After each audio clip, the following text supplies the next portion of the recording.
ಭಾಳಷ್ಟು ವರ್ಷಗಳಿಂದ ನಾವು ಕರಾವಳಿ ಭಾಗದಲ್ಲಿ ಪ್ರೀತಿ ಪ್ರೇಮದ ಹೆಸರಿನಲ್ಲಿ ಹಿಂದೂ ಯುವತಿಯರನ್ನು ಇಸ್ಲಾಮಿಗೆ ಮತಾಂತರ ಮಾಡುವಂತಹ ಒಂದು ವ್ಯವಸ್ಥಿತವಾದಂಥ ಷಡ್ಯಂತ್ರವಾದ ಲವ್ ಜಿಹಾದಿನ ವಿರುದ್ಧ ನಾವು ಹೋರಾಟವನ್ನು ಮಾಡಿಕೊಂಡು ಬಂದಿರ್ತೀವಿ. ಅದೆಷ್ಟು ಸಲ ನಾವು ಇದರ ವಿರುದ್ಧ ಪ್ರತಿಭಟನೆ ಮಾಡಿದ್ದೇವೆ. ಸಾಕಷ್ಟು ಸಲ ಸರಕಾರದ ಗಮನಕ್ಕೂ ತಂದಿದ್ವಿ. ಸಣ್ಣ ಸಣ್ಣ ಹೆಣ್ಮಕ್ಕಳನ್ನು ಪ್ರೀತಿಯ ಹೆಸರಿನಲ್ಲಿ ಲವ್ ಜಿಹಾದಿನ ಮುಖಾಂತರ ಮತಾಂತರ ಮಾಡ್ತಾರೆ. ಅಷ್ಟು ಮಾತ್ರ ಅಲ್ಲ, ಅವರನ್ನು ಅಪಹರಣ ಮಾಡುವುದು, ಇಸ್ಲಾಮಿಗೆ ಮತಾಂತರ ಮಾಡುವುದು, ಮದುವೆಯಾಗುವುದು, ಈ ರೀತಿಯ ಚಟುವಟಿಕೆಗಳು ಕಾಸರಗೋಡು, ಮಂಗಳೂರು, ಉಡುಪಿ ಸೇರಿದಂತೆ ಕರಾವಳಿ ಭಾಗದಲ್ಲಿ ನಿರಂತರವಾಗಿ ಆಗ್ತಾ ಇದೆ. ಅಷ್ಟು ಮಾತ್ರ ಅಲ್ಲ, ನಾವು ಸಾಕಷ್ಟು ಸಲ ಮುಸಲ್ಮಾನರ ಧಾರ್ಮಿಕ ಮುಖಂಡರ ಹತ್ರ ನಾವು ಮಾತಾಡಿದ್ವಿ. ನಿಮ್ಮ ಹುಡುಗರಿಗೆ ಹೇಳಿ, ನಮ್ಮ ಹೆಣ್ಮಕ್ಕಳನ್ನು ಈ ರೀತಿಯಾಗಿ ನೀವು ಬಳಸಿಕೊಂಡು ಮತಾಂತರ ಮಾಡುವುದನ್ನು ನಿಲ್ಲಿಸಿ ಎಂಬುದನ್ನು ಸ್ಪಷ್ಟವಾಗಿ ಸಾಕಷ್ಟು ಸಲ ಹೇಳಿದ್ವಿ. ಆದರೂ ಇವತ್ತು ನಿಂತಿಲ್ಲ, ಇವತ್ತು ನಿರಂತರವಾಗಿ ಆಗ್ತಾ ಇದೆ. ಇವತ್ತೊಬ್ಬರು ವಿನೋದ್ ಎಂಬಂಥವರು ಇವತ್ತು ನಮ್ಮಲ್ಲಿ ಬಂದಿದ್ದಾರೆ. ನನ್ನ ಮಗಳನ್ನು ಮೊಹಮ್ಮದ್ ಅಶ್ಫಕ್ ಎಂಬಾತವ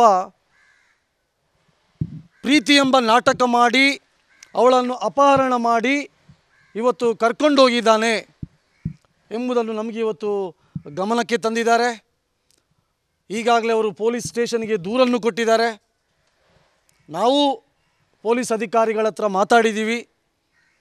ಹಾಗಾಗಿ ನಾನು ದಕ್ಷಿಣ ಕನ್ನಡ ಜಿಲ್ಲೆಯ ಮಂಗಳೂರಿನ ಪೊಲೀಸ್ ಅಧಿಕಾರಿಗಳ ಹತ್ರ ನಾನು ಆಗ್ರಹ ಮಾಡ್ತಾಯಿದ್ದೀನಿ. ಇವತ್ತು ಯಾವ ಆ ಹಿಂದೂ ಹೆಣ್ಮಗಳನ್ನು ಮೊಹಮ್ಮದ್ ಅಶ್ಫಕ್ ಎಂಬಾತವ ಕಿಡ್ನಾಪ್ ಮಾಡಿಕೊಂಡು 4 ದಿವಸ ಅವನ ಜೊತೆ ಇಟ್ಟಿದ್ದಾನೆ, ಅವನ ಮೇಲೆ ಅಪಹರಣದ ಕೇಸನ್ನು ದಾಖಲು ಮಾಡಿ ಆ ಹುಡುಗಿಯನ್ನು ಇಸ್ಲಾಮಿಗೆ ಮತಾಂತರ ಮಾಡುವಂಥ ಸಂಚನ್ನು ರೂಪಿಸಿದ್ದಾನೆ ಎಂಬಂಥ ಕೇಸನ್ನು ಅವನ ಮೇಲೆ ಹಾಕಿ ಅವನನ್ನು ಜೈಲಿಗೆ ಹಾಕಬೇಕೆಂಬುದು ನಾನು ಬಲವಾಗಿ ಇವತ್ತು ಪೊಲೀಸ್ ಇಲಾಖೆಗೂ ಕರ್ನಾಟಕ ಸರ್ಕಾರಕ್ಕೂ ನಾನು ಈ ಸಂದರ್ಭದಲ್ಲಿ ಆಗ್ರಹ ಮಾಡ್ತಾಯಿದ್ದೀನಿ. ಅದೇ ರೀತಿ ತಮ್ಮ ಗಮನಕ್ಕೆ ತರ್ತಾಯಿದ್ದೀನಿ, ಆ ಹೆಣ್ಮಗಳು ಯಾರ ಪ್ರೇಮಕ್ಕೆ ಬಲಿಯಾಗಿದ್ದಾನೆ, ಮೊಹಮ್ಮದ್ ಅಶ್ಫಕ್ ಎಂಬಾತ, ಇವನೊಬ್ಬ ದೊಡ್ಡ ಕ್ರಿಮಿನಲ್, ನಟೋರಿಯಸ್. ಇವನ ಮೇಲೆ 10 ರಿಂದ 12 ಕೇಸು ಕಾಸರಗೋಡಿನ ವಿದ್ಯಾನಗರದಲ್ಲಿದೆ. ಇವನಿಗೆ ಕೆಲಸ ಇಲ್ಲ. ಕೇವಲ 2 ತಿಂಗಳ ಒಂದು ಪರಿಚಯದಲ್ಲಿ ಇವತ್ತು ಆ ಹುಡುಗಿಯ ಮನಸ್ಸನ್ನು ಕೆಡವಿ ಇವತ್ತು ಅವಳನ್ನು ಇಸ್ಲಾಮಿಗೆ ಮತಾಂತರ ಮಾಡುವಂಥ ಒಂದು ಕೆಲಸವನ್ನು ಇವತ್ತು ಅವನು ಮಾಡ್ತಾಯಿದ್ದಾನೆ. ಅದಕ್ಕೋಸ್ಕರ ನಾನು ಅವನ ಹೆತ್ತವರ ಹತ್ರ ಮತ್ತು ಕಾಸರಗೋಡಿನ ಯಾರು ಅಲ್ಲಿದ್ದಂಥ ಮುಸಲ್ಮಾನರು ಮುಖಂಡರಿದ್ದಾರೆ, ಅವನ ಸುತ್ತಮುತ್ತ ಇರುವಂಥ ಜಮಾತಿನ ಯಾರು ಆಡಳಿತ ಮಂಡಳಿದ್ದಾರೆ, ನಾನು ಅವರಿಗೆ ಹೇಳ್ತಾ ಇದ್ದೇನೆ, ದಯವಿಟ್ಟು ನಿಮ್ಮ ಯಾರು ಮೊಹಮ್ಮದ್ ಅಶ್ಫಕನಿಗೆ ಬುದ್ಧಿ ಹೇಳಿ. ಈ ಹುಡುಗಿಯ ತಂಟೆಗೆ ಬರುವುದಾಗಲಿ ಅಥವಾ ಇನ್ನು ಮುಂದೆ ಅವಳಿಗೆ ತೊಂದರೆ ಕೊಡುವುದಾಗಲಿ ಮಾಡುವುದನ್ನು ಅವನು ಬಿಟ್ಟು ಬಿಡಲಿ. ಇಲ್ಲದಿದ್ದರೆ ಮುಂದೆ ಆಗುತ್ತಿರುವಂತಹ ಅನಾಹುತಗಳಿಗೆ ನೀವೇ ಜವಾಬ್ದಾರರು ಎಂಬುದನ್ನು ನಾನು ಇವತ್ತು ಸ್ಪಷ್ಟವಾಗಿ ಹೇಳ್ತಾ ಇದ್ದೇನೆ.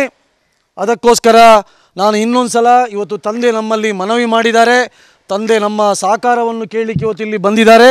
ಹಾಗಾಗಿ ನಾನು ರಾಜ್ಯ ಸರ್ಕಾರ ಪೊಲೀಸ್ ಇಲಾಖೆಗೆ ಇನ್ನೊಂದು ಸಲ ಮನವಿ ಮಾಡ್ತಾಯಿದ್ದೀನಿ, ಅವನ ಮೇಲೆ ನೀವು ಕೇವಲ ನಾಪತ್ತೆಯಾದಂಥ ಮಿಸ್ಸಿಂಗ್ ಕಂಪ್ಲೇಂಟನ್ನು ಮಾತ್ರ ತೆಗೆದು ನೀವು ಕೇಸ್ ದಾಖಲಿಸಿದ್ದೀರಿ. ಅದರ ಬದಲು ಅವನ ಮೇಲೆ ಅಪಹರಣದ ಮತ್ತು ಅವನನ್ನು ಕರ್ಕೊಂಡೋಗಿ ಇಸ್ಲಾಮಿಗೆ ಮತಾಂತರ ಮಾಡುವಂಥ ಒಂದು ಯೋಜನೆಯನ್ನು ಮಾಡಿದ್ದಾನೆ. ಆ ಕೇಸನ್ನು ದಾಖಲಿಸಿ ಅವನ ಮೇಲೆ ಕ್ರಮ ತೆಗೆದುಕೊಳ್ಬೇಕು ಅಂತೇಳಿ ಈ ಸಂದರ್ಭದಲ್ಲಿ ನಾನು ಪೊಲೀಸ್ ಇಲಾಖೆಗೆ ಆಗ್ರಹವನ್ನು ಮಾಡ್ತಾಯಿದ್ದೀನಿ.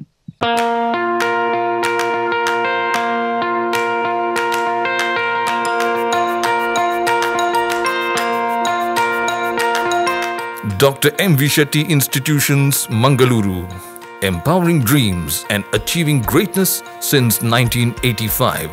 Dr. M.V. Shetty College prides itself in its history of 38 years. It undertook path-breaking initiatives in Indian higher education with the introduction of innovative and modern curricula, insistence on academic discipline, imparting of holistic education, and adoption of global higher education practices with the support of creative and dedicated staff.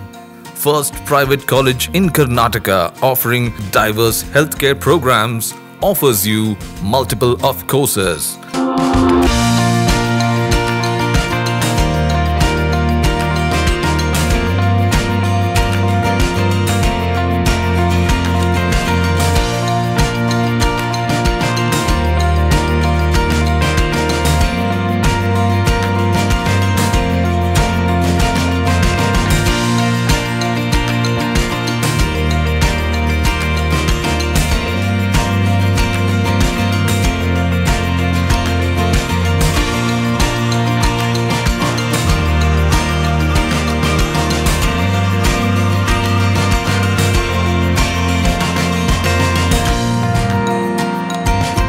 Dr. M.V. Shetty Institutions is a nurturing ground for an individual's holistic development to make effective contribution to the society in a dynamic environment. Dr. M.V. Shetty Institutions, Kavu Road, Vidyanagar, Mangaluru, Karnataka 575013. Contact 0824 248 1048, 0824 248 1096.